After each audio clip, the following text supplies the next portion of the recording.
family members. You were saying that you had talked to the bartender, or knew somebody that talked to the bartender. What was he saying? I talked to a friend of the bartender, and he had been shot, and he was waiting for surgery, and he was texting his friend out here, telling her that there were 45 people shot, and that's about it. So she knows that there was quite a lot of people shot. I don't know if one shooter could go in there and shoot 45, he must have had a lot of rounds. Must have been a shooting scene like the scene that was in a club in Paris, where they were just, hell-bent on getting as many victims as they could. We will continue to pray for you and your son, and hopefully you hear something very soon. Thank you. Just heartbreaking out here for many of these families that are just waiting to hear whether or not their loved one is dead or alive. Jamie, Darlene, we'll send it back to you. Poor woman, we've spoken to her twice now. That's Christine Lytleman. She's waiting desperately to hear from her son, Christopher. They had a brief conversation. She's getting ready to go in and have surgery. She wanted to make sure her son was going to be there. It was a very trivial conversation. And now she's just praying that the last thing that she said to him was indeed that I love you, and that he's safe. Now, she brought up another good point, and that point being that if we had this hostage situation unfolding, nobody can get into the people that were shot there on the floor. Nobody can get into the club to be able to treat those individuals that may be wounded and still inside.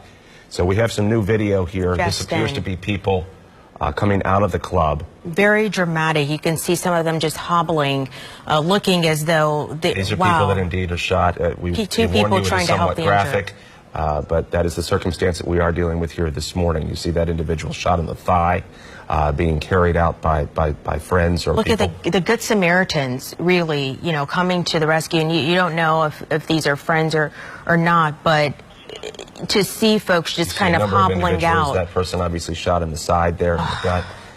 And this is live video just coming into our newsroom, so we do want to warn you that some of what you may see here, we haven't seen it yet. We're seeing it with you for the very first time, just like you are. So some of this may be indeed graphic. Here you see folks there just lying on the sidewalk, being treated. Several people there just waiting for someone to help them with their injuries.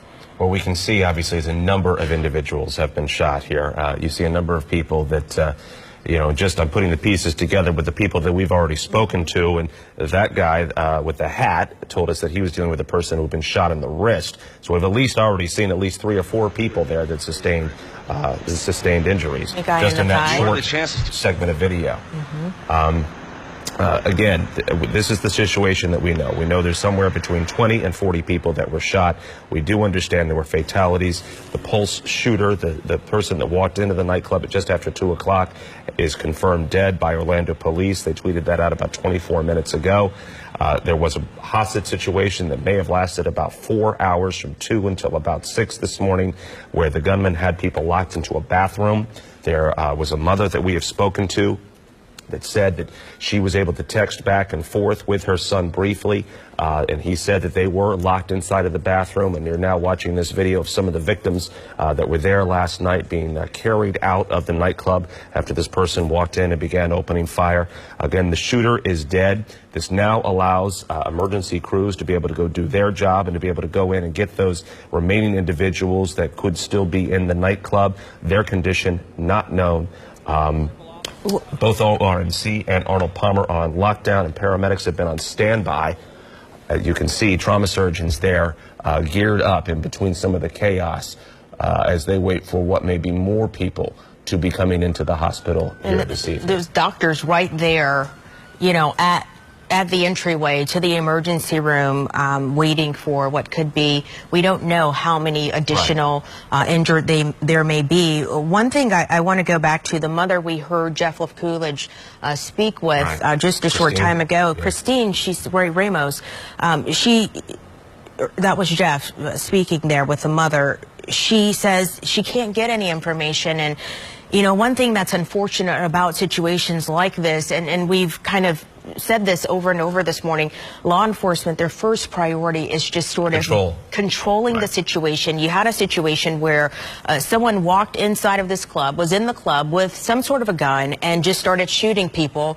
You know, what appears to be at random, anywhere between 20 to 40 people. So I know it's easy for us to say here, but they are dealing with a very massive and very chaotic situation. So their first responsibility really is to try to control the situation and try to get the injured to a hospital where they can be treated. And you also have to realize that some of these people, they don't know, they may not be able to identify right away. This is the number of people now that have turned out outside of ORMC waiting for somebody to come out and talk to them, waiting to get some information about their loved one, about a friend, about, you know, somebody that they work with that they're trying to get. Now, there's Jeff Left Coolidge trying to get information, obviously, from some individuals.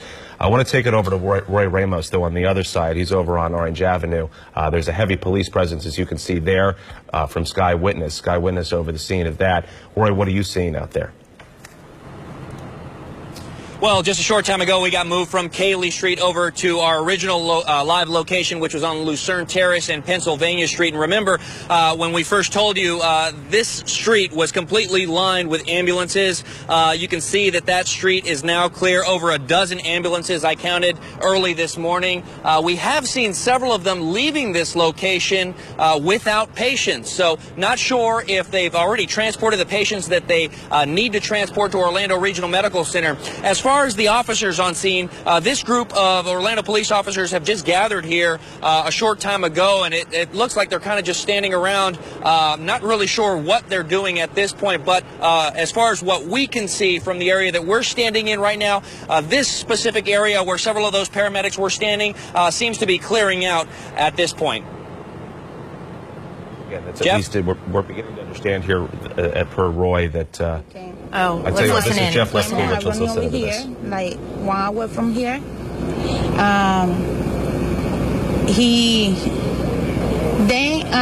The police, you know, that was blocked the street. One of the police, I'm asking where the ORMC. They told me take this street. I get here, but then they not allow me to go inside of the hospital. Yeah, they have it locked down. Yeah, so then I hear that some of the people is over here, some of the people in they transfer to another hospital because this hospital is full.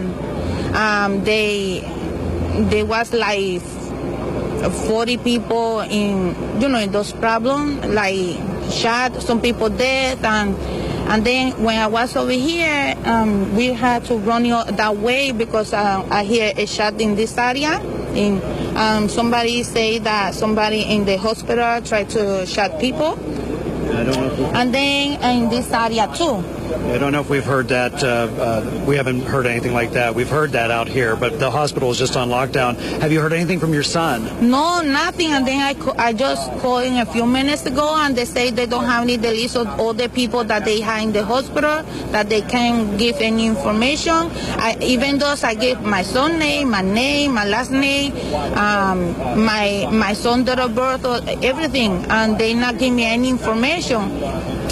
And then when I was over here, I was, in contact with the girl that she had my son's telephone and my son's car key, and she say that my son get shot 3 times in the door. Because maybe he tried to run from those people, and they get him too, and they were shouting in the club like crazy, to everybody, like that. His friend, the Marisa, she, she was in the bathroom higher or something like that. She's still around there. Yeah. How? But finally, they killed somebody over there here. How are you? We've heard the shooter has been killed. What are your thoughts on that? Well, that's not good because Well, my son, he was over there because he wanted to get fun, you know. No, I'm saying that the guy in the club that was shooting in the club, we've been told he's dead. Yeah, he is dead, but there was more than one person that was killing. All right, Where- that's Jeff Lefkowitz there talking to a mom, trying to get information there outside of ORMC. I do want to bring up a couple of points, though, that she made that we were able to get out of that, and that she was told the Yeah. hospital is full. Yep. So, that obviously is a big indicator here. Hospitals can only deal with so much of a trauma situation can. before they have to push them on. And there's obviously, post 9/11 now, a massive response plan with all area hospitals to work in conjunction with each other to fan these people out to various locations. This is Sky Witness over the scene there of the nightclub, of Pulse, which is on Orange and Cayley. You can see it appears to be very calm from the outside. And this is our first look here, now that we have daylight of the club there. It does appear to be calm. This is sort of, I hate to be cliche, but it really is the calm after the storm, because now we know the shooter is dead. So the calm scene also is an indication that maybe, just Things are under maybe, control. it's under control, Right. and there aren't any more patrons there inside of the club. So maybe they've been able to get everyone out, and now they're just dealing with. What is alarming, though, about this picture, and again, I certainly don't want to speculate here. We're going on about 30 minutes, I think, since they basically tweeted out that the shooter is dead. And now, that's when they tweeted it out. It's 32 minutes ago that they tweeted it out. That's when they sent it out to us, and that we got the information the shooter was dead. We do not know exactly when that shooter was shot. No, we do not we know don't. when OPD or SWAT, FBI Tactical, whoever went into the club to control the situation, when indeed they were able to take out that gunman. But you can see there, paramedics are not rushing into the scene. No. Paramedics are not going in to be able to get people out of the club. What you basically have is a building that has a perimeter set up around it. Now, we are also getting some new video here. This is new video just in. We have not seen it, of some more of the victims here that are coming out of the nightclub. Again, we want to warn you, some of what you may see may be graphic, but look at this. You've got Orlando police officers Loading putting a patient in the back of a pickup. Yeah, that's a very telling situation. Now, they may just, we don't know all the details. Maybe they were just trying to talk to her off the side, but it appeared that she was limping or injured there with her foot. And here you've got officers, you know, sort of looking underneath an vehicles. SUV. But to the left, you can see an officer with an assault rifle. Carrying people into the back of trucks here. This is, again, that pickup that looks like from what we just saw earlier. I'm going to go ahead and go out on a limb here and say that they were forced to do this likely because they didn't have any ambulances I would available. presume. Well, and there they're they not are. gonna- They're driving her off. Right. So This is law enforcement's job at this point. And so they're going to Whatever it shuttle those takes. people out to the EMTs that would probably be on the outside perimeter to get them to the hospital. But they're not going to put the EMTs in harm's way when they have an active shooter situation. And this is the serve and protect. This is the part of the mantra that these men and women have to live up to, where they go into these active situations. They have to pull these victims out of harm's way. And they very well, at this point, I have no idea when that cell phone video was taken, but that they have to put their lives in jeopardy to be able to pull out individuals to get them to safety. I believe this is video from our ground crew here that we're seeing. I think this is raw video, so I don't know if we can control it. But here you see, again, the Orlando police officers there. The SWAT team is there. You see an officer there with an assault rifle aiming up toward Pulse nightclub about 10 seconds ago. You see SWAT there on yeah. the side, that officer with an AR-15. You see multiple officers there. That one looks like, I can't tell from there with the flashing lights. But They all have assault rifle. Yeah, I mean, this is it's a obvious. standard issue yeah. in today's day and age. Unfortunately. Which is, it says a lot about the times that we live in now, but obviously each of these officers would be trained on AR-15s to be able to respond in force. This is our first photographer who was at the scene of Pulse nightclub there on South Orange Avenue. This is just after 2 o'clock when all of this is unfolding. So at this point, there were still patrons there inside the club. That was probably, when you look at the time frame, again, and we'll set this up for you if you're just turning into us now at 6:30. There. If you are just tuning in this morning at 6:30, we did have a mass shooting at Pulse nightclub, which is on Orange and Cayley. The club was at capacity. We don't know exactly how many people that means, but there would have been at least 100 or so individuals inside of the club at the time. A gunman with an automatic weapon of some caliber walked in to the nightclub, started firing shots at just after 2 this morning. We are getting no confirmation on the number of people that were injured, but we're getting reports anywhere between 20 and 40 people. Those victims taken to Arnold Palmer and to ORMC. We are also getting reports of fatalities. We do not have an exact number. The gunman was cornered supposedly in a bathroom with some hostages. Per some of the people that we talked to, some loved ones that were able to tweet with their loved ones inside of this bathroom while they were with this gunman. And OPD tweeted out again about 35 minutes ago that they had shot this gunman and that the shooter was dead. So that's the latest here from the scene, and this is Sky Witness again over the nightclub, and you can see it's very quiet. It is very quiet, very eerie, in fact, and so a much different scene, I imagine, just a few blocks away at Orlando Regional Medical Center, where many of those patients, many of the injured, are now being treated and their loved ones waiting outside of the hospital for any word that they are going to be okay. I believe Jeff Love-Coolidge is live there on the scene at Orlando Regional Medical Center. Jeff, do you have any new information there? What can you show us in terms of what's happening there where you are? To show you here, you can see that the tape has blocked off the ER bay where they have been dropping people off all morning. We haven't seen anybody actually go in there for some time now, but they have been prepared. You could see all the beds that they had waiting outside of the ER. Now I want to take you over here. You can see all of these people here. They are just waiting to hear something from police or the hospital about their loved one. A lot of people believe their loved one is inside. Some believe that they're still at the club, which is down the street this way, but they're getting very little information. They're trying to ask deputies or police anything to find out if their loved one is inside. We have heard from some people who their loved one is in surgery or they're waiting to go into surgery. One person told me that their daughter had been hit in the chest here and she was waiting to go into surgery, but they were taking the more serious patients first. But again, as you can imagine, with so many people that have been shot at this nightclub, there is a priority that they are going to take those that have been wounded.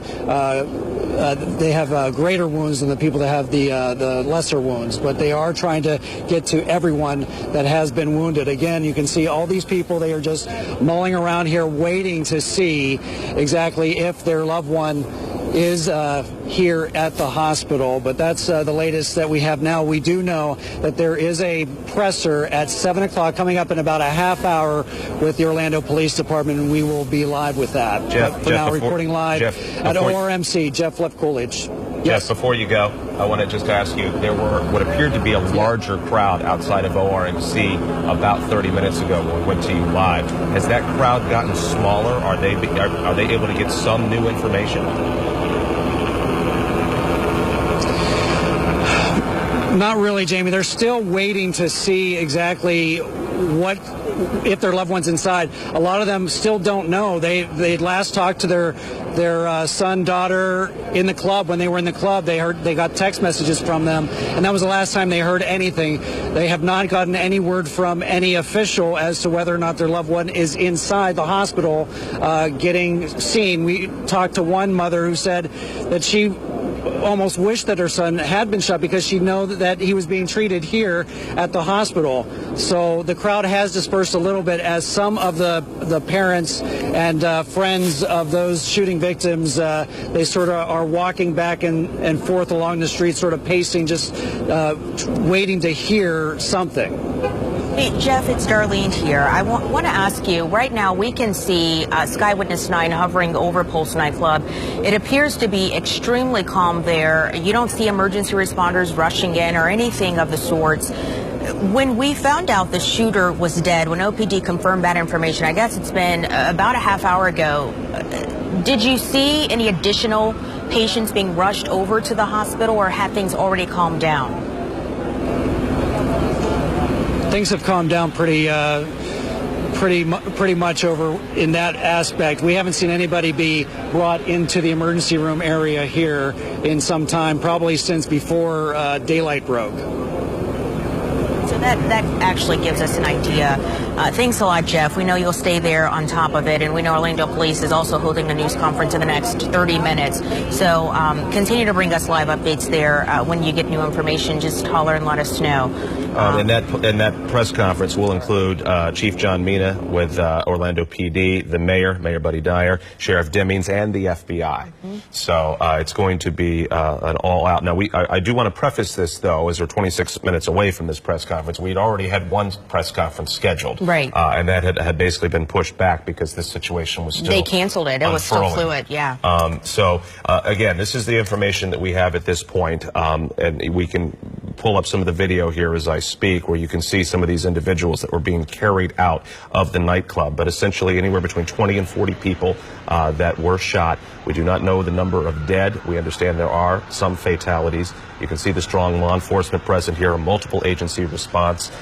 It was all hands essentially on deck as they dealt with this shooter that walked into the nightclub just after 2 this morning, began opening fire.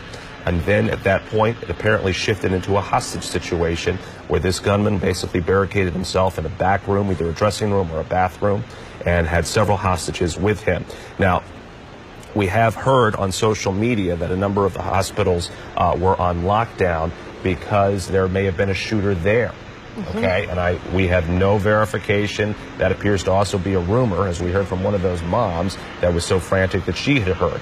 There's no confirmation on any of that. At this point, we understand Arnold Palmer and ORMC are on lockdown merely to deal with the number of patients that they now have to contend with. Again, as a hostage situation came to an end and this shooter was taken out by some kind of tactical response, albeit SWAT or FBI's tactical unit, that allowed emergency crews, primarily mostly law enforcement at that point, to go in and retrieve whoever was in the nightclub. That meant a lot of the ambulances essentially were on standby on the outside perimeter to then be fanned out to go to ORMC and to go to Arnold Palmer.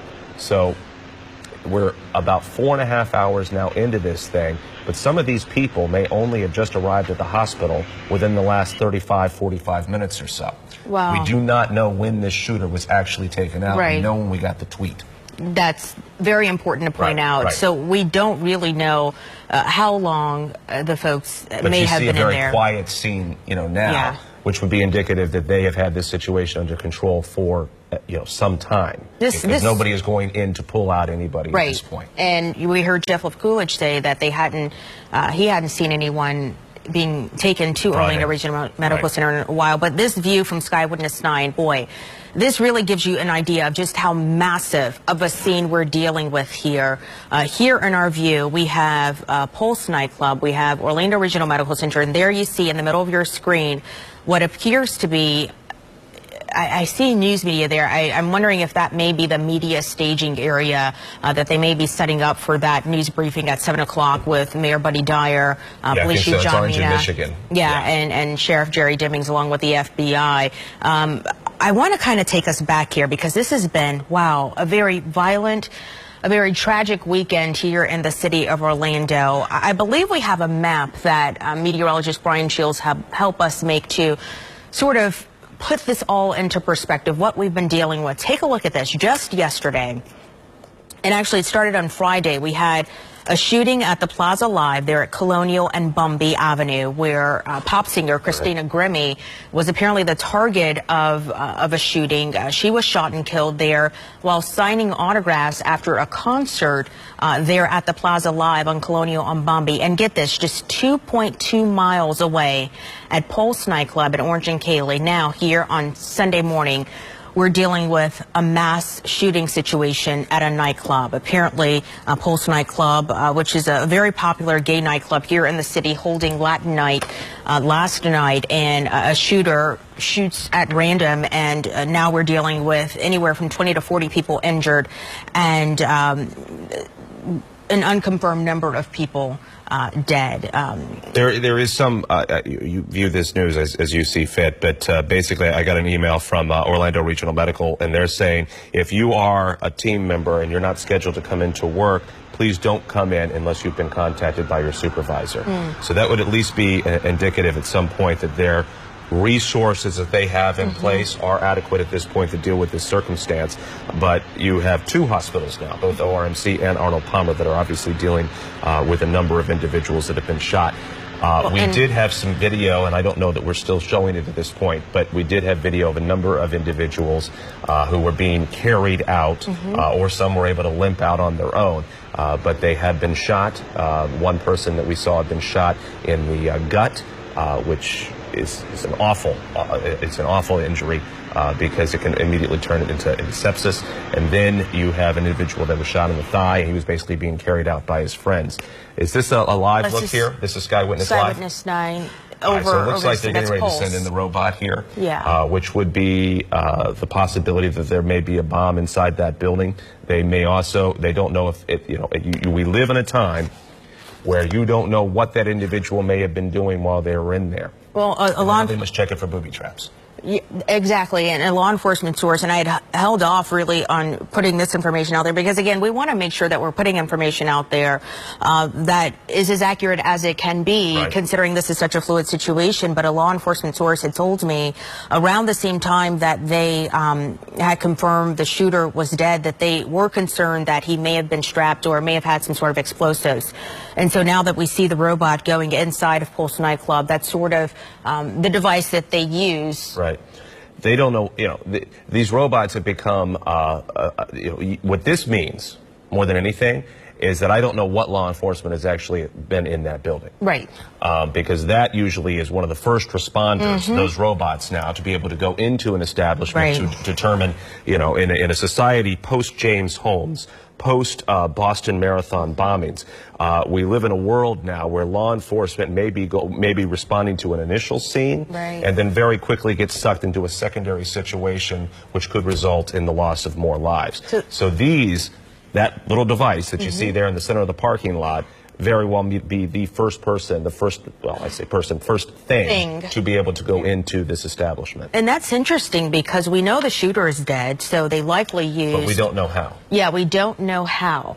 Right. And that's what's important here. And so, we don't even know. I guess at this point we assume... The shooter may have taken their own lives. Yeah. We don't know. We just are getting the tweet out essentially from Orlando Police that the shooter is dead. What is...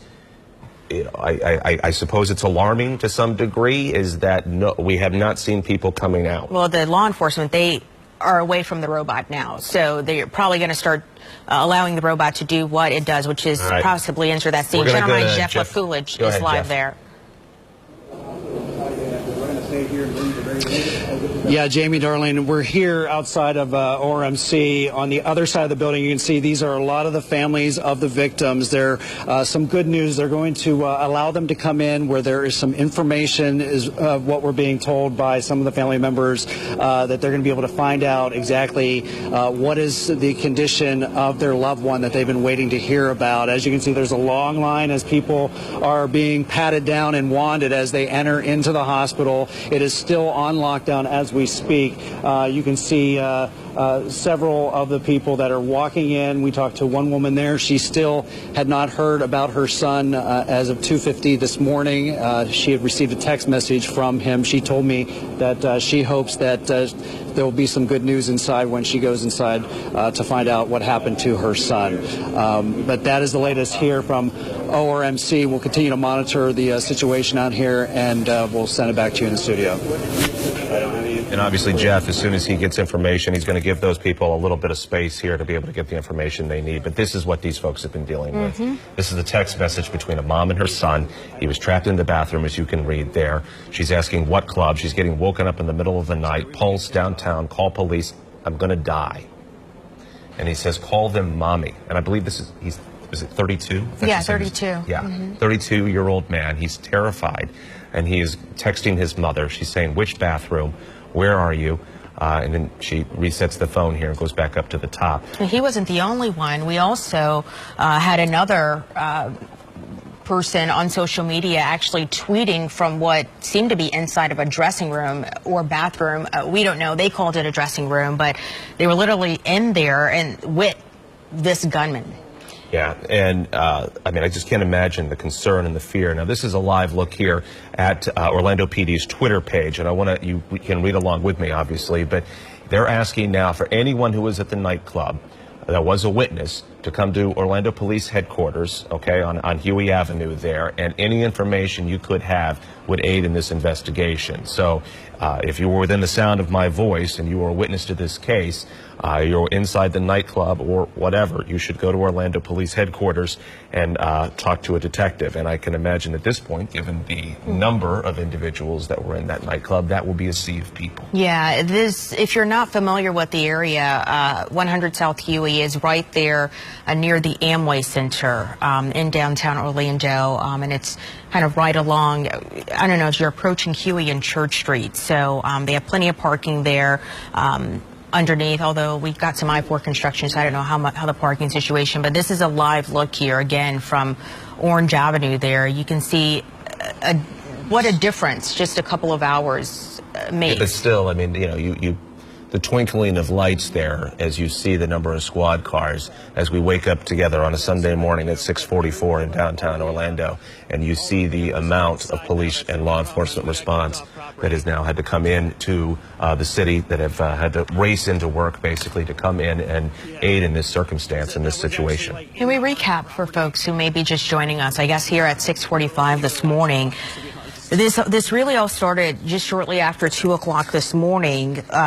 Reports of a gunman inside of Pulse nightclub there on South Orange Avenue, and reports now of multiple injuries. Anywhere between 20 and 40 people were hit by this gunfire. We've seen video of people kind of hobbling out of the nightclub. Law enforcement source confirms to me that they are dealing with several fatalities here, but of course we'll hear more at the top of the hour from Orlando Police during that news conference. This is some of the cell phone video we've gotten. You can see they are loading people into the back of a pickup truck to be able to take them out. Now, in a circumstance like this, what you don't see are paramedics, and the reason being is the paramedics won't be put into harm's way until law enforcement basically gives the all clear. That's the protocol. And so law enforcement is loading up the victims, loading up those people that have been shot, putting them in the back of a pickup. You see here also they're checking out, I can't see, is that a Nissan?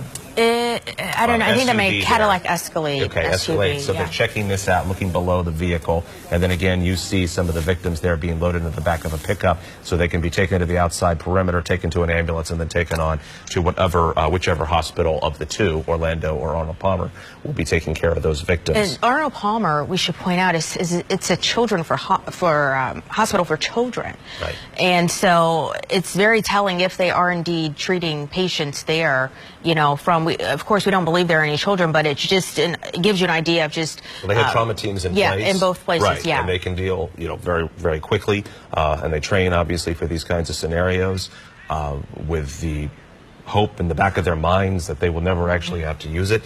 Now, I don't know if we have Sky Witness back over the nightclub, if we can go to that. The circumstance right now that we are seeing, if we do have it, if not, you can just listen to me describe it. Basically, there is a very calm scene outside of Pulse nightclub right now. There is nobody going into the club. You can see some of the glass looks like it's been shattered there on the outside. There was a robot that basically was sent into the club. This appears to be, I guess, a side door. Yeah, the window blown out. And the robot has gone now into the club. Now, this obviously will give them visuals as well. So the robot serves to basically, that's their first eyes essentially on the ground, because we don't know whether SWAT or FBI's tactical unit went in to clear this scene and took out this shooter, or if he ended his own life. We have no information about that. We just know the shooter is dead. But they did send in this robot, and that allows them, and certainly is indicative, that would be their first true view of this club. The first really time that they're... You see how hesitant they are here also on the outside? An indication they haven't been inside, so they don't know what they're dealing with. So is that the battering ram it looks like they're wheeling in? I can't tell what that is. It looks like some kind of... It appears to be. kind It's of a gurney, okay, but it's they're a gurney not. with nothing on it. So, All right. I mean, so what's interesting here, we knew that they were dealing with a hostage situation. Well, we don't know if there are still people here inside of the club. Right. We know that the shooter is dead and inside, but we don't know if there are people still there inside, which is unnerving, I'm sure, for people who are at the hospital or they're around the scene still trying to figure out or get into contact with their loved ones. Can we go back? Can we stay on top of the chopper, please? Can we go back to the chopper video? What you saw there is you saw police also with their latex gloves on, meaning obviously they're going to be now dealing with bodily fluids. And you see them staged on the outside here. Now, obviously, this is a staging scenario where they're not looking to encounter any kind of hostile action, but they are not just going into this building. So they've sent in this robot. That would be their first visuals, essentially. Again, this is an assumption from what I know about law enforcement tactical operations, but that would be their first eyes, essentially, on the scene. When we get reports sometimes of, people think, oh, somebody left a bag someplace or whatever. Right. And this is what they usually use first. But in a situation like this where you've got, possibly hundreds of people inside of a nightclub and then you've got, shooter holed up inside. No, they haven't sent it in yet. Okay, so they have not sent it in yet. So, and that may just be staged as a precautionary measure. So, we're just speculating at this point. I'm telling you all the information, and we can all try to figure this out essentially together. But that there is that robot there on scene. We know the shooter is dead. We do not know how, and we certainly don't see law enforcement rushing into that club at this point. We also don't know if there are still individuals inside that club. We have had some possible reports of that, but we do not know their conditions at this time. And then we've also obviously understand that there are some fatalities, but we do not have a number.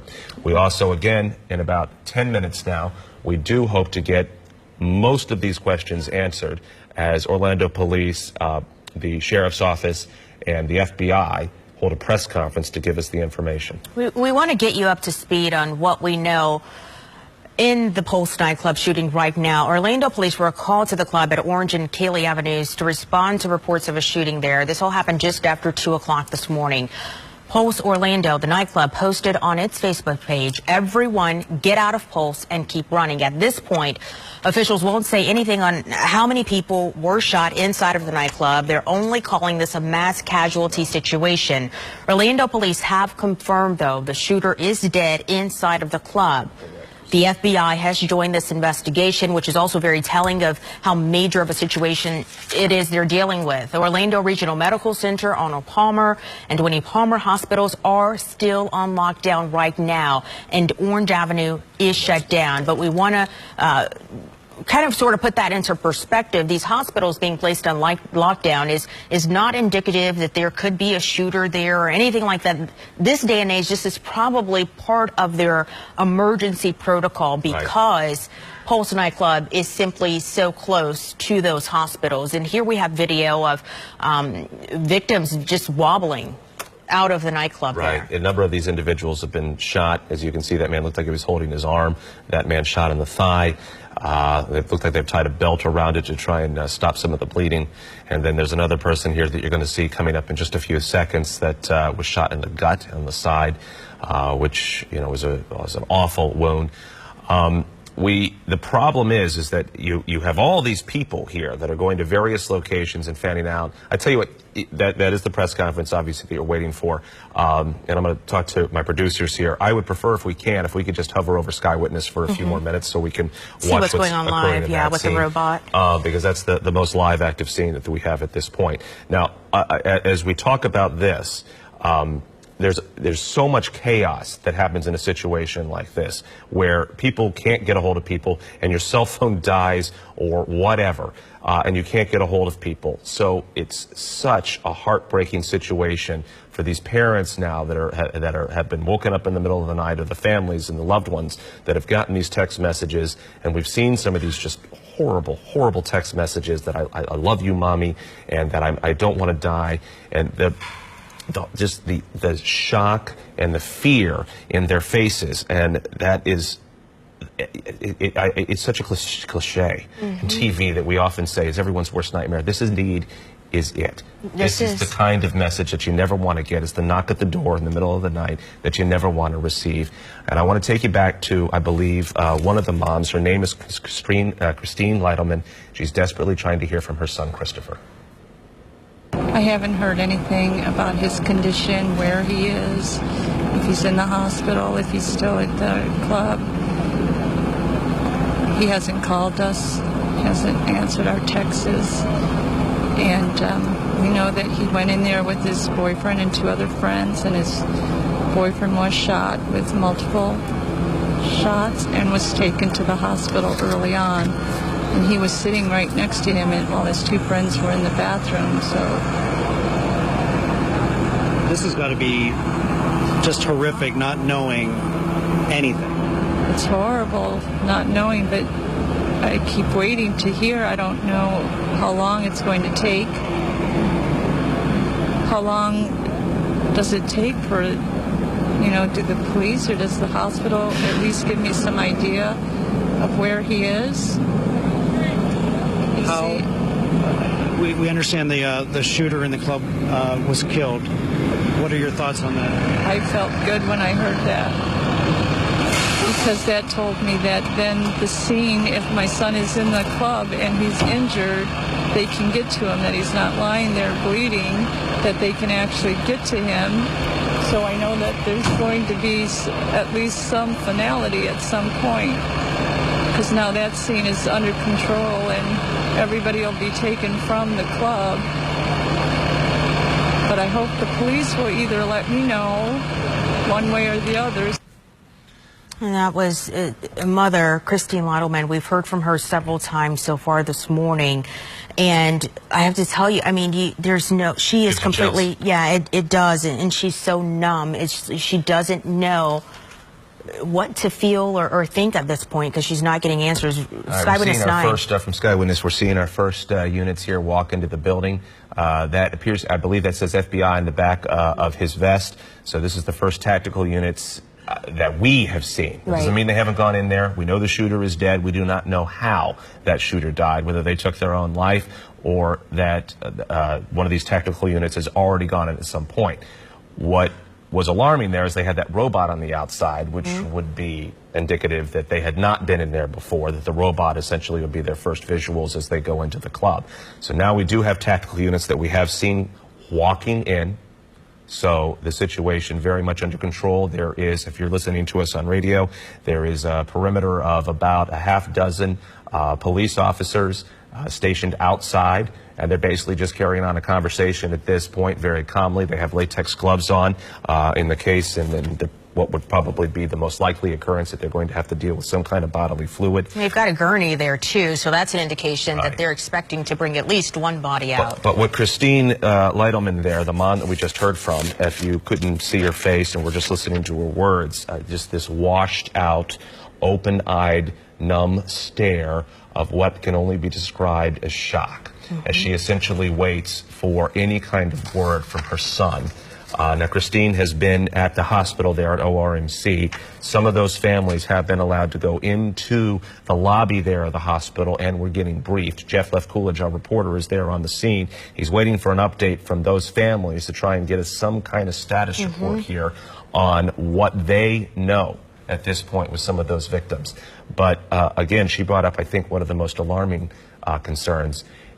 They could not get in there until they had this under control. So there could very well be people lying there on the floor that they couldn't get to for hours. Something that you certainly don't ever want to have to deal with. You know, one of the things that Christine Lytleman pointed out is that, you know, she hadn't talked to her son since 6 o'clock yesterday.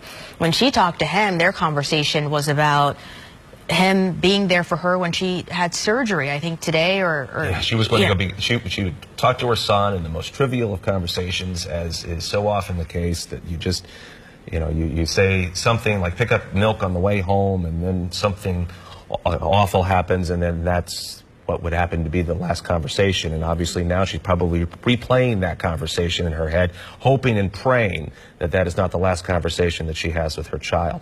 Yeah. Something trivial about, hey, these are the dates for my surgery. Can you please show up? Yeah. And then remembering what was the last thing that you said to him, and she said, I did say I love you. So at least that can echo with her. That gave me as she chills when you hopefully said that. Carries that with her as she deals with the next couple of hours and tries to get any kind of information on her child. Now, we are looking again live here over Pulse. We are about 2 minutes away, hopefully, from a press conference with both Orange County Sheriff's Office, Orlando Police, and the FBI.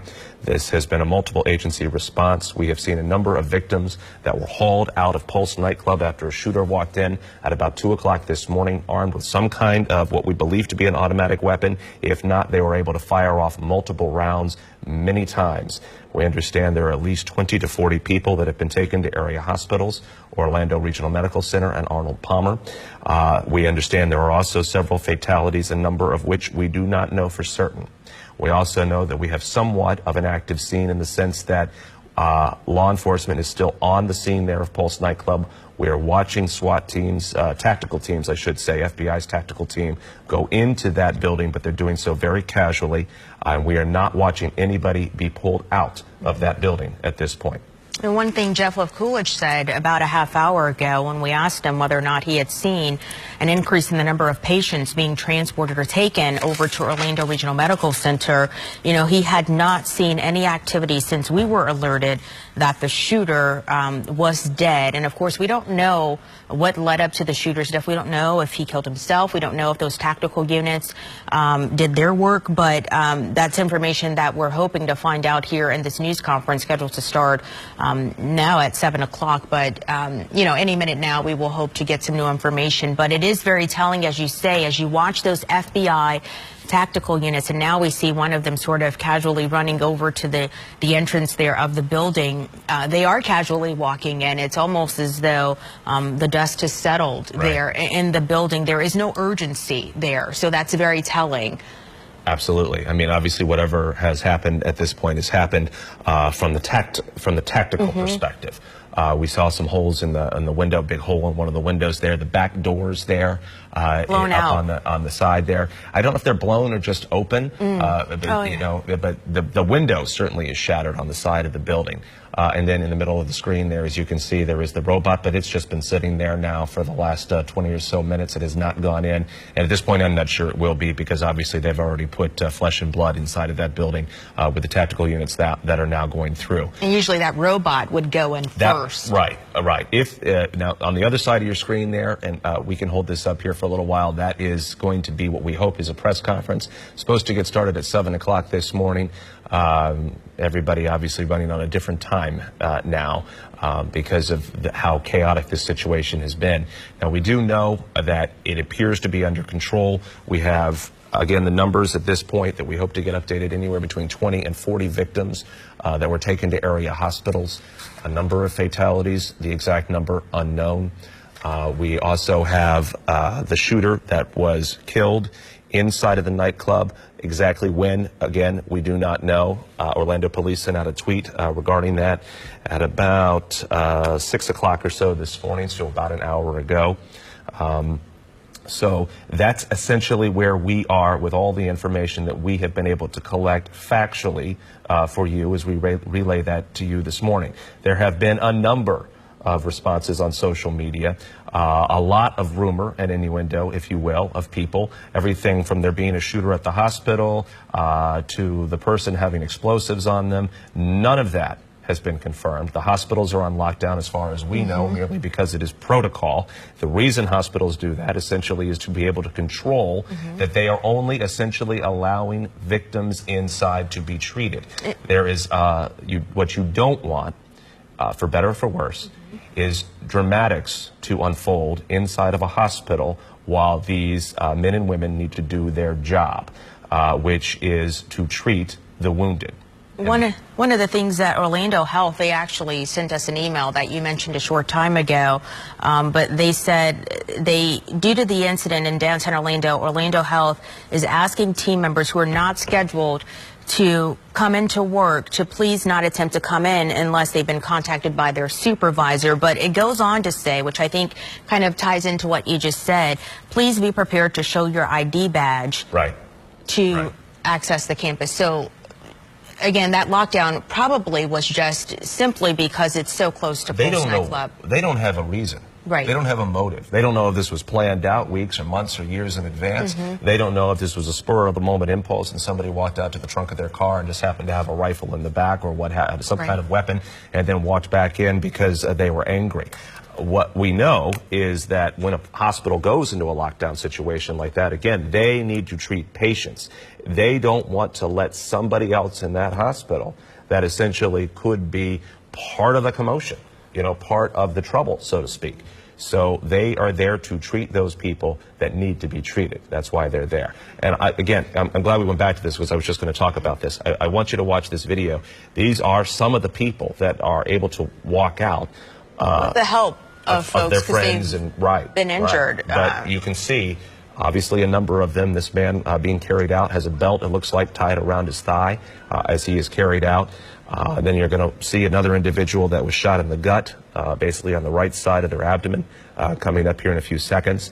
So that in 20 seconds worth of video here, we've been able to watch four victims basically be carried out.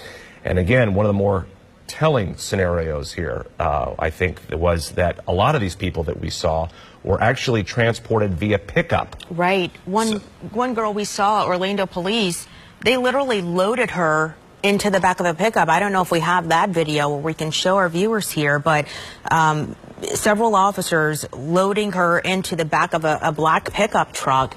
And moments later, you just see them kind of race off with her in the back, an indication as to, their urgency at that time to try to get the injured the treatment they needed. And one of the things you had mentioned, Jamie, is that sometimes they don't want to get emergency responders in the line of fire. They, so they do what they can to just sort of keep them away from the scene. That is the protocol. I have ridden around with a half dozen EMTs and countless deputies and officers through the years, and that's the protocol. They have a situation where somebody is outside of their house and they're intoxicated and they're walking around with a hammer in their hand.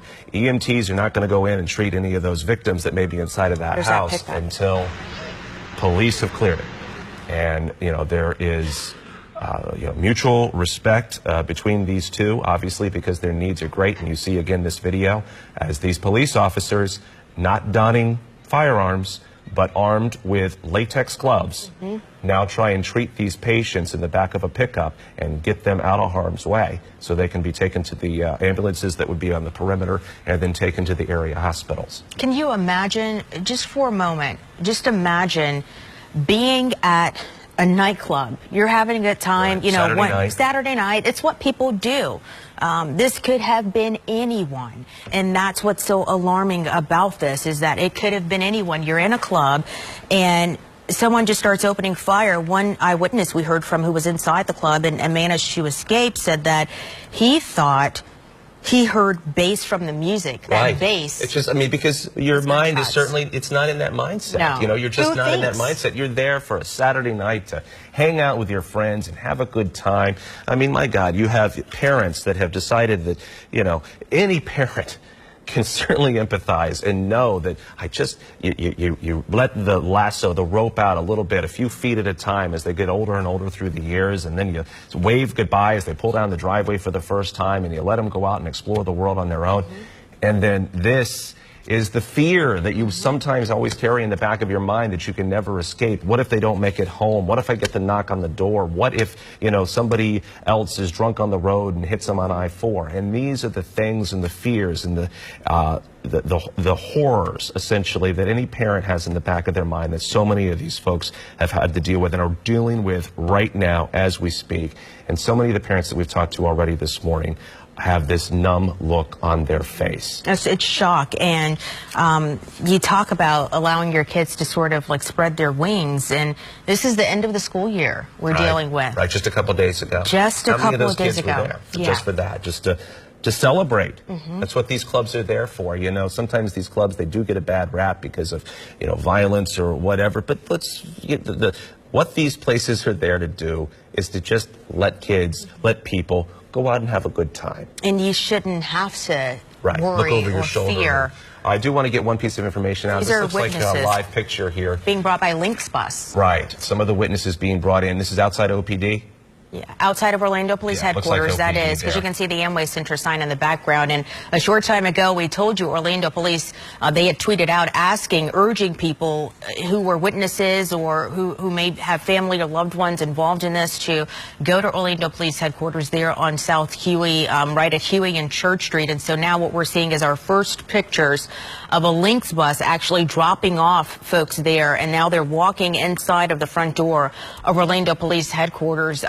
We don't know if these are people who were inside of the club, maybe family members or loved ones who are looking for information. Here's that Twitter feed, Orlando Police Twitter feed. They're saying anyone who was at Pulse nightclub and was a witness, please come to Orlando Police Headquarters there at 100 South Huey Avenue. It's over in downtown Orlando, right there at the corner of Huey and Church, where the Amway Center is located. All right, we also just got information from Orlando Regional Medical Center. I'm going to read this to you. We can eventually put together a graphic so you can read it for yourself. But Orlando Regional Medical Center has established a meeting area for family members who believe they may have a loved one being treated in the hospital as a result of the incident in downtown Orlando. So if you believe this is the case and you or an immediate family member, please come to the main entrance of ORMC's new North Tower. That's at 52 West Underwood Street. You're going to be escorted to the area. You will need identification to be admitted. So again, there is a meeting area for family members who believe they may have a loved one that is being treated in the hospital. If you believe that is the case and you are an immediate family member, you can go to the main entrance. That's, again, the North Tower, 52 West Underwood Street. You will need your ID to be able to get into the hospital. The hospital is on lockdown right now. Again, there was so many rumors circulating about whether this was a result of a gunman or anything like that at the hospital, but that is not the case. This is mere protocol at this point. When you have what was an active shooter situation and is now simply what is a shooter situation, these hospitals do go into lockdown so they can control the scene. They need to be able to know exactly who is coming in through their doors, because the last thing they want is any kind of traumatics or violence inside of the emergency room while they are trying to save these lives. You talk about Orlando Health treating these patients. They sort of reminded folks a short time ago, this is the region's only level 1 trauma center. Right. And so what that means for those of you who don't know, when you have a trauma patient, these are the most severely injured patients. And one of our reporters there on the scene, Jeff Love Coolidge, he was speaking with folks and he was learning there in the scene that they were focused on treating the most serious first. Let's and go now out to let's the go press conference to that right news now. conference. Okay, we're going to have a few updates this morning. We're going to have Mayor Dyer speak first, Chief Mina, Sheriff Demings will speak, and then Danny Banks with FDLE and Ron Harper with the FBI. They'll take a few questions afterward and answer what they can, but then we'll continue to provide updates as the day goes on. Tonight, our community witnessed or experienced a very horrific crime. Many lives were lost and many more individuals were impacted by witnessing the crime. Many were saved, however, by the heroic efforts of the men and women of OPD, the Orange County Sheriff's Office, Seminole County Sheriff's Office. We have great cooperation from FDLE and the FBI, all our law enforcement agencies, fire departments from Orlando, Seminole County, and Orange County, and all of the hospital personnel that have been working through the night. We are a strong, resilient community. Tonight, we had a crime that will have a lasting effect on our community. We need to stand strong. We need to be supportive of the victims and their families. I'm going to ask Chief Mina to explain what happened. Good morning. So at approximately 02:02 hours this morning, we had an officer working at Pulse nightclub who responded to shots fired. Our officer engaged in a gun battle with that suspect. The suspect at some point went back inside the club where more shots were fired. This did turn into a hostage situation. From there, obviously multiple officers from various agencies responded. SWAT team responded. At approximately 0500 hours this morning, the decision was made to rescue hostages that were in there. Our SWAT officers exchanged gunfire with the suspect. The suspect is dead. He appeared to be carrying a rifle, an assault-type rifle, and a handgun, and had some type of device on him. That's what we're doing right now, checking the area for devices. There are multiple people that are dead inside. I don't want to give anyone a number right now, but multiple people are dead inside Pulse nightclub, and at least 42 people have been transported to various hospitals around. So do not have an exact count. Obviously, our condolences go out to the friends and family. We're going to continue to work with the FBI and Florida Department of Law Enforcement and the Orange County Sheriff's Office on this joint investigation. And at this time, I'll turn it over to the sheriff. Thank you, Chief. While this certainly is a tragedy for our community, I will reiterate what Mayor Dyer said, that this community is resilient, and this is a time in which we all should come together. The Orange County Sheriff's Office responded along with the Orlando Police Department to the initial incident. There were deputy sheriffs involved with the Orlando police personnel on the initial entry just after 2 a.m. this morning. In addition to that, members of my hazardous device team responded and have been engaged in helping to secure the scene as well. We have had as many as about 100 of my personnel who have been actively engaged in this incident. I will also reiterate that this is a collaborative effort between our federal, state, and local law enforcement authorities. At this time, the Central Florida Intelligence Exchange Center has been activated. That is our intelligence sharing consortium for this region. We will be working along with the FBI as well as the other law enforcement agencies as this investigation continues. Again, what I would say to our community is that if you are aware of any of the activities that may have led up to this horrific scene, to share that information with your local law enforcement authorities. As we move forward, we will make every effort that we can to ensure that this community remains a safe and secure community. We have that commitment from all of the local law enforcement agencies. We have multiple sheriff's offices and police agencies who have committed to work to that endeavor. And if you see some suspicious type activity, we have shared with this community in the past that our expectation is that you say something about it if there's anything that looks unusual. At this point, this is an incident, as I see it, that we can certainly classify as a domestic terror incident. At this point, I believe the next speaker is going to be the supervisor agent in charge of the regional Florida Department of Law Enforcement Officer Danny Banks. Thank you, Sheriff. I'll reiterate a couple of things that were already said, but importantly, I know one of the most important questions for the state and even nationally is, do we consider this an act of terrorism? Absolutely. We are investigating this from all parties' perspective as an act of terrorism.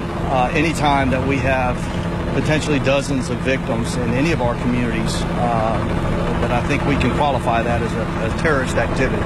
Whether that's a domestic terrorist activity or an international one is certainly something we will get to the bottom of. We're glad to have the partnerships that we've already spoken about, particularly the partnership with the FBI here. One of the important things that obviously we'll get to the bottom of is, did we have any indicators before this event happened today? We will have some more information, I'm sure, forthcoming to all of you about who this individual is. Was he a lone wolf? Does he have any associates? Those are certainly all the things that will be looked into now as part of our intelligence and investigative activities.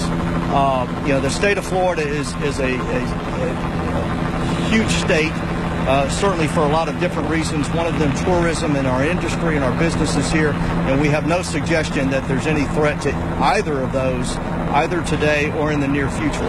But that certainly is a concern. Right now, it's important. The message we want to put out is we have no indication of other types of activities similar to last night's activity, either in the state of Florida or anywhere else in the nation right now. But we are putting every resource, collective resource that we have together to validate that statement and to ensure the safety of the remainder of our citizens, not only through today, but through the next weeks. As the sheriff said, I really want to reiterate the point. Our See Something, Say Something campaign is valid. It works. And we want to encourage people to use that. As you come up with and you're aware of information that is concerning to you, it's concerning to us. If you're aware of information relative to people, either conversations, social media, or actions of people in our community that you believe could threaten the rest of us, please let law enforcement know. Use those tools to let law enforcement be aware of that information so that we can act on it. I'll turn over the rest of the interview now to our Assistant Special Agent in charge for the FBI Orlando office, Ron Hopper. Thank you, Danny. Let me start by saying I offer the condolences to all the friends and family members that are victims to this senseless, tragic act of violence this morning. FBI stands shoulder to shoulder with everyone you see here to address this matter. We are not just looking at this from one perspective. I will tell you that every resource in the FBI will be brought to bear on this investigation. And I would echo what Mr. Banks just said, in that at this particular time, there's no reason to believe, we have no credible or singular information to suggest that there's any further threat to Orlando or the surrounding area or anywhere else as it relates to this particular incident. I would caution everyone to be mindful that the FBI is known for slow, methodical, detailed investigations. We will follow the facts, we will see where they lead us to, and we will take them to the ultimate end. There's nothing we won't do to get to the bottom of this case, and we will be prepared to present any information we can when we can and are able to present it to you. We would look forward to being as completely transparent as possible. I will tell you that we here in the Orlando region, especially with the FBI and the partnerships we share here, we take that See Something, Say Something one step further. If you see something and you say something, we will do something. So if you have some information, no matter how small you may think it may be, that would relate back to today's events, please share it with us. And I would urge you to call the 1-800-CALL-FBI public access line. We have phones standing by to take any type of lead or information whatsoever. We're conducting countless interviews, and you will be seeing a huge presence from the FBI in the coming days to resolve this matter. Thank you. Before questions, I did want to add a few more things. There were at least 9 officers that were involved in the shooting of the suspect. One of our officers was injured. It appears his Kevlar helmet saved his life. So he has a injury to his eye, but it looks like the bullet did hit his Kevlar helmet. So 9 officers involved in the shooting and 1 officer injured, but not that seriously. So it looks like that Kevlar helmet saved his life. So I think we'll take questions now. What do you know about the gunman? Do you know anything at this point? We're going to turn everything about the gunman over to the FBI. You said multiple injuries. Can you give us like 10 dozens? We've heard the number 20. Yeah, it's we're looking probably in the range of 20, but we don't want to give you an exact figure. Like I said, multiple people transported to the hospital. Unfortunately, there are people. We're trying to clear that the Pulse nightclub of all of any devices. We did find a device on the suspect himself and possibly his car, so we're trying to clear all that. And unfortunately, there are some people who have succumbed to gunshot wounds, maybe around 20 inside of the nightclub. Can you go into a little bit more detail about your timeline once you were able to stop the suspect and get in there? I know that you had some of the surviving victims off being interviewed. Absolutely. So again, 0200 hours. Our officer who's working extra duty there responds to the shots fired. He and then 2 other officers exchanged gunfire with the suspect. This developed into a hostage situation. So right about a little after 5 this morning, we made the decision to go in and rescue. We were being contacted by people in the bathroom nearby, at least 15 people that were in a separate area. And our biggest concern was future loss of life. We wanted to save those people. So we did an entry and exchanged gunfire with the suspect again after some explosive devices were used, as well as our Bearcat was used to get through the wall. And from there, we exchanged gunfire with the suspect, and he was dead at that scene. But officers did a great job. SWAT team did a great job. There were at least 30 people who were saved during that rescue. Do you have any reason to think that there's a connection with radical Islamic terrorism? I would say at this time we're looking into all angles right now. We do have suggestions that that individual may have leanings towards that particular ideology, but right now we can't say definitively, so we're still running everything to ground. What about the fact that it was a gay nightclub? Any indications that it was acting against? From what we know so far, we don't know that had any specific impact on the actions taken this evening. Not yet. Can you clarify? You said about 42 were taken to the hospital, and there are approximately 20 dead inside the vehicle? Yeah, about 42 taken to 3 area hospitals and approximately 20 dead inside the club. I don't want to give you an exact number until we have that. What ideology did you just refer to? The question was if it was tied to any type of terrorist activity or Islamic State activity, and we're always looking for any tie in any mass shooting situation such as this. Chief, any relation to the shooting that we saw on Friday, because he was heavily armed as well, or no? Absolutely not. There's no indication that this was related to the Christina Grimmie case. How much about the Bearcat? Sheriff, the shooting shot began inside, or did it start outside and went inside? Right at the entrance, we believe. Yeah, it's all part of the investigation. Did the suspect shoot himself, or was it one of your officers? Our officers shot the suspect. Is there still a bomb threat right now? We're checking the area. There were some devices found, unknown if those are real or not. So the Orange County explosive team is checking for devices right now. Can you characterize the shooter? Can you characterize the shooter? Is it somebody who just came here to randomly shoot at people, or was he organized and well prepared for what he planned? It appears he was organized and well prepared. Do you know the area? Description of the shooter. I don't have the exact description right now. Is he local? He's not from this area. Is he a U.S. citizen, or is he from the United States, or what do you know? Can't comment on whether he's a U.S. citizen or not at this time, because we're still trying to positively identify him as the suspect. And what makes you think he might have like terrorist meetings, or what you just said? We're looking into all leads right now. We don't leave any stone unturned, so I said there's a possibility. We will look at everything. Was there any shots fired near Orem? Parents are saying they heard something? Yeah, there was a report of shots fired near RMC that turned out to be not true. There was some type of disturbance related to all the people who were responding, but that was taken care of pretty quickly, but no shots fired at RMC. What about witness accounts of the second shooter? No witness accounts of second shooters that we're aware of. Can you talk about that initial incident with your officer, so there was an officer that was at the club? Can you talk about that initial interaction between your officer and the guy? Right, so the officer was working extra duty in full uniform at the nightclub at about 0200 hours. He responded to gunfire, and at that point engaged in a gun battle with the suspect, unknown if he hit the suspect with that time. 2 other officers were nearby and also engaged the suspect as well. And like I said, we don't know if he was hit during that exchange, but that did turn into a hostage situation. And obviously, the SWAT team, multiple agencies responded. Do you have any indication of whether the gunman continued to shoot people inside after he went back in the second time? That's all part of the investigation. How many hostages were there? Unknown at this time. We had indications that were approximately 320 people total in the club when it was open tonight. Like I said, we rescued about 30 people. About 42 people were transported to area hospitals. Can you take us through just one more time how you guys move in that type of situation? Yeah, absolutely. So we were getting contacted by multiple people from within inside the club who were alive and in a separate part of the club.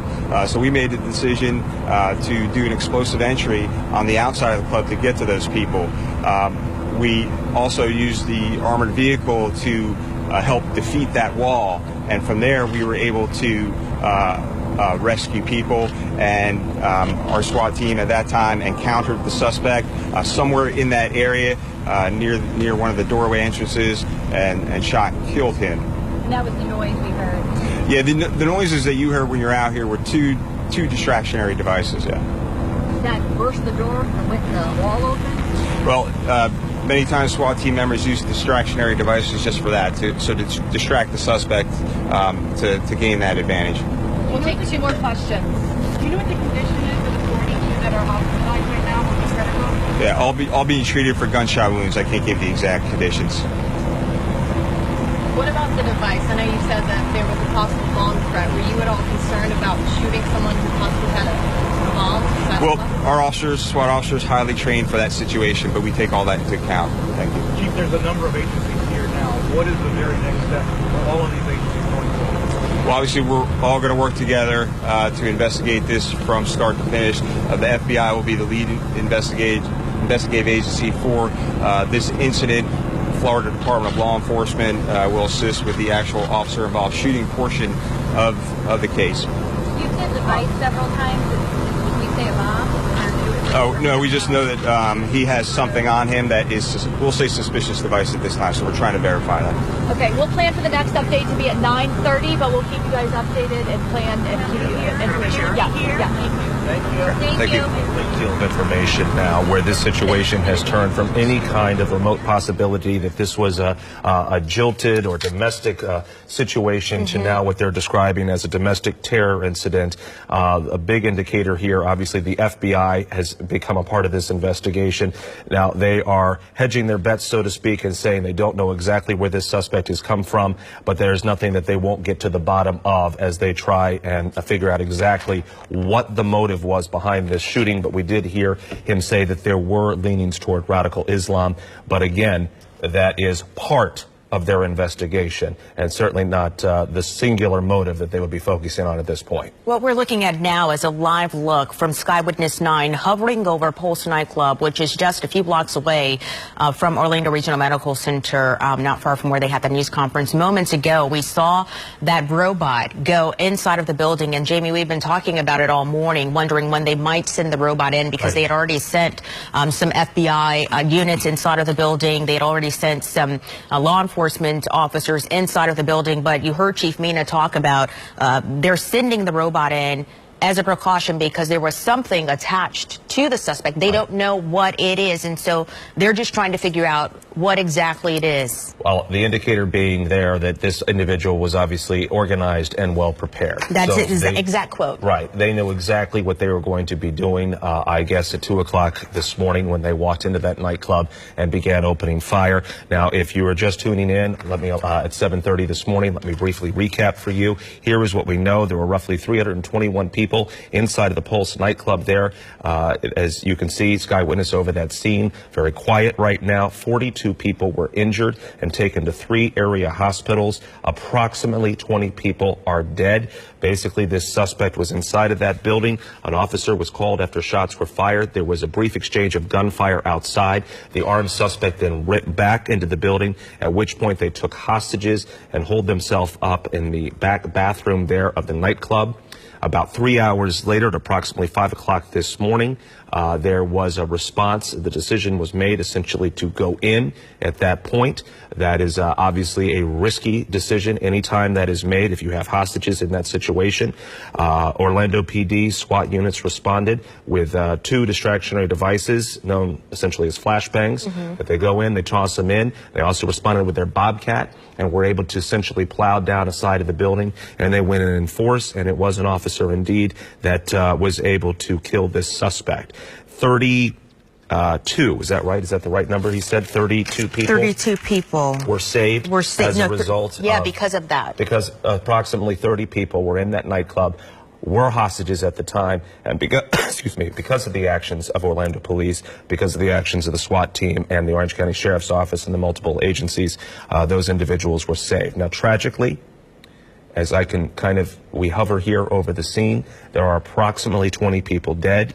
This as the robot goes into that nightclub, and Those is now out of the nightclub, but Yeah, I think that these this is individuals recorded have video, not been maybe. removed. This is recorded video of when the robot actually went inside of the nightclub, and Chief Mina saying that they're sending the robot in as a precaution because the suspect did have something strapped to him. They don't know what it is, and so they're sending the robot in as a precaution. But again, to sort of regroup, if you're just joining us, this all started around 2 o'clock this morning. Chief Mina said there was an officer there working off duty, and they heard some sort of gunfire. They ended up in an exchange of gunfire with this suspect after they tried to use some explosive, controlled explosives, sort of flashbangs, as you describe it, as a distraction to try to get the suspect under control. Well, this individual was armed with some kind of assault rifle, with a handgun, and then with what may have been this vest or suspicious device attached to their body. Again, FDLE, Danny Banks, saying that they are indeed investigating it as an act of terrorism. Essentially, they have no indications whether this is a domestic terrorist incident or whether it is an international terrorist incident. I did want to bring up one thing that Danny said with FDLE. There is no threat to tourism or any other targets. Now, Orlando, by and large, on the international scene, is what is considered a soft target. We have lots of soft targets here when it comes to terrorism. Obviously, the theme parks, any of the, anything essentially in Orlando could be a ding when it comes to a terrorist incident because it's such a mecca for tourism all across the globe. So he is saying there is no indication that there's any threat to terrorism or any other targets, that essentially this was planned out specifically for this establishment at this point. The quote was organized and well prepared. Let's get you to the latest here. Around 2 o'clock this morning, a shooter in the nightclub, Pulse nightclub, there on South Orange Avenue, walks in and starts shooting at random. What we know right now is approximately 20 people were killed in this incident, at least 42 people injured. They are all being treated at 3 area hospitals, including Orlando Regional Medical Center Trauma Center, the region's only trauma center just a few blocks away. Sheriff Jerry Demings calling this an act of domestic terrorism. Right now, the law enforcement agencies working on this, you've got the FBI, the Orange County Sheriff's Office, Orlando Police. They say no known motive yet, but they say they are looking at some leanings toward radical Islam. Well, the key too here is, and this is where I want to shift gears essentially on whether the key aspect of this investigation now will unfold into 2 key parts. 1, who was this individual and exactly what were their motives? 2, are they a lone wolf or do they have any other possible associates? Now, Jerry Demings, the sheriff of Orange County, also said, and he kind of glossed over this because it is somewhat of a secret in many ways, honestly. It's called the Intelligence Sharing Center. That essentially is a large room inside of the Orange County Sheriff's Office. There are multiple rooms inside various sheriff's offices across the state of Florida. I believe the next closest one is down in Palm Beach County. Now, I will tell you this. I have been on tour. Orange County does not let us into this facility because they essentially allows them to have direct connection to the FBI, to the Department of Defense, and it links an intricate network of traffic video cameras, of Coast Guard signals and radars off the coast. I've taken a tour of the one down in Palm Beach County.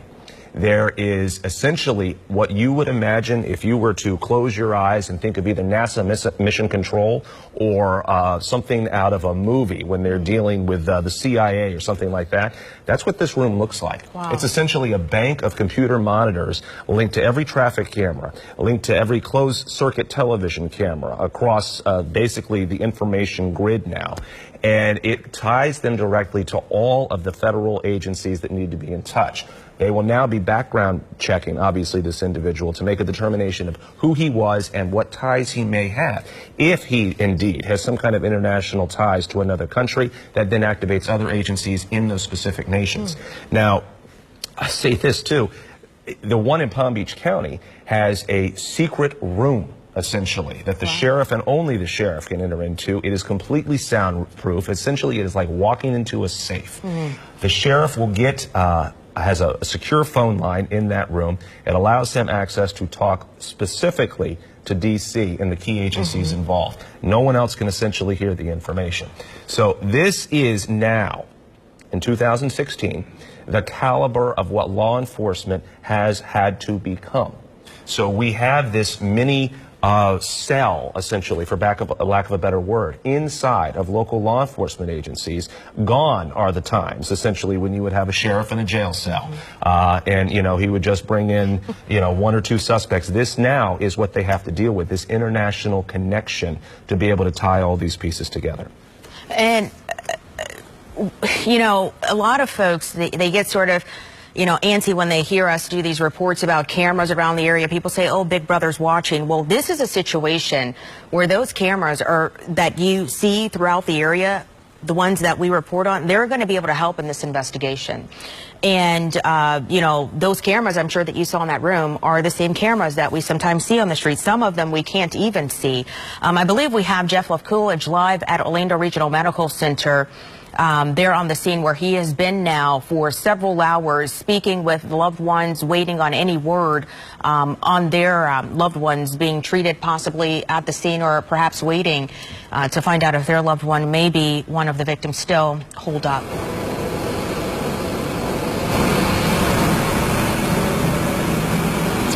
Darlene, we can tell you that there was just another one of those Lynx buses that came down through here that may be taking witnesses to the police department. Here at the hospital, though, has been pretty quiet for the most part. Everybody that was here, all those family members and friends, they have gone inside the hospital to try to get some information on their loved one. They've set up a room there where they can maybe get some information on their loved one. We did see some activity in the ambulance bay.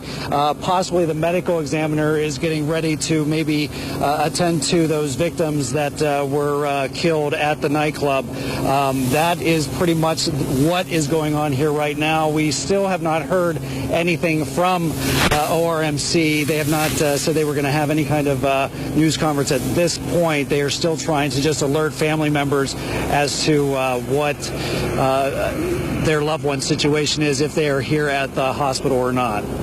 Reporting live at ORMC, Jeff Lefcoolidge, Channel 9 Eyewitness News. All right.